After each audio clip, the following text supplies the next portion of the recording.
ഈ ചുരിദാർ ടോപ്പിൻ്റെ കൈ കുറയ്ക്കുക. 16 ഇഞ്ച് ഇറുക്കത്തിൽ മാർക്ക് ചെയ്യുന്നു. ഫോൾഡഡ് കഫ് സ്ലീവ് ഉണ്ടാകാൻ വേണ്ടിയിട്ട് 16 ഇഞ്ച് ഇറക്കത്തിൽ മാർക്ക് ചെയ്തിട്ട് ഇത്രയും ഭാഗം കട്ട് ചെയ്ത് കളയുന്നു. കൈയുടെ ആംബിറ്റ് സൈഡിൽ നിന്ന് 11 ഇഞ്ച് ഉണ്ട്. ഉള്ളിൽ നിന്ന് ഷോൾഡറിൻ്റെ ഇവിടെ നിന്ന് 16 ഇഞ്ച് വരുന്നുണ്ട്. തമ്മിൽ 6 സെൻറ്റിമീറ്റർ 6 ഇഞ്ച് നീളമുണ്ട്. 6 ഇഞ്ച് നീളത്തിൽ കട്ട് ചെയ്ത് മാറ്റുന്നു. ഈ കട്ട് ചെയ്ത് കഴിഞ്ഞിട്ട് ഒരു 2 ഇഞ്ച് അകലത്തിൽ ഫോൾഡ് ചെയ്യുന്നു.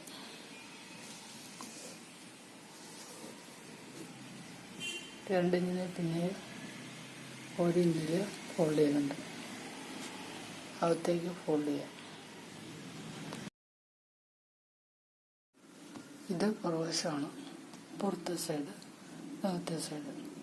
2 ഇഞ്ച് അകത്തേക്ക് ആദ്യം ഫോൾഡ് ചെയ്യുന്നു. അത് കഴിഞ്ഞ ശേഷം 1 ഇഞ്ച് പുറത്തേക്ക് ഫോൾഡ് ചെയ്ത് മടക്കുക. അത് 2 ഇഞ്ച് 2 കൈയുടെയും അകത്തേക്ക് ഫോൾഡ് ചെയ്യാം. സ്ലീവിൻ്റെ അകത്തേക്ക് 2 ഇഞ്ച് മടക്കി അടിച്ചു.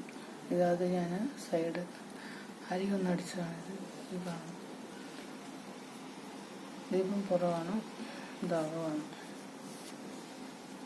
ഇനി ഇതിനെ പുറത്തേക്ക് ഇങ്ങനെ ഒരു മടക്ക് വയ്ക്കുന്നു. 1 ഇഞ്ച് അകലത്തിൽ മടക്കിയിട്ട് ഇതിന് പുറമേ ഒരു സ്റ്റിച്ച് ചെയ്യുന്നു. 2 ഇഞ്ച് അകത്തേക്ക് മടക്കിയിട്ട് 1 ഇഞ്ച് തിരിച്ച് മടക്കി കൈയുടെ സ്ലീവ് എടുപ്പിച്ചു. ഇതൊന്ന് അയൺ ചെയ്ത് നേരെയാക്കാം. അയൺ ചെയ്തിട്ട് ഇതിൻ്റെ മുകളിലേക്കൂടെ തയ്ക്കാം. 2 ഇഞ്ച് അകത്തോട്ട് മടക്കിയിട്ട് 1 ഇഞ്ച് പുറത്തോട്ട് മടക്കി. അങ്ങനെ ലോങ് സ്ലീവ് ആയിരുന്നു, ഫുൾ സ്ലീവ് ഉണ്ടായിരുന്ന ഈ ജുബയുടെ സ്ലീവ് 3/4 ആക്കിയിട്ട് കപ്പ് സ്ലീവ് ആക്കിയിട്ട് മുകളിലേക്ക് ഫ്രണ്ടിലേക്ക് പുറത്തേക്ക് മടക്കുന്ന സ്ലീവാക്കി മാറ്റി. ഈ സൈഡിലേക്ക് വരുന്നൊരു വണ്ണം പറയുമ്പം ഇച്ചിരി ഫോൾഡിങ് ഉണ്ടാവും.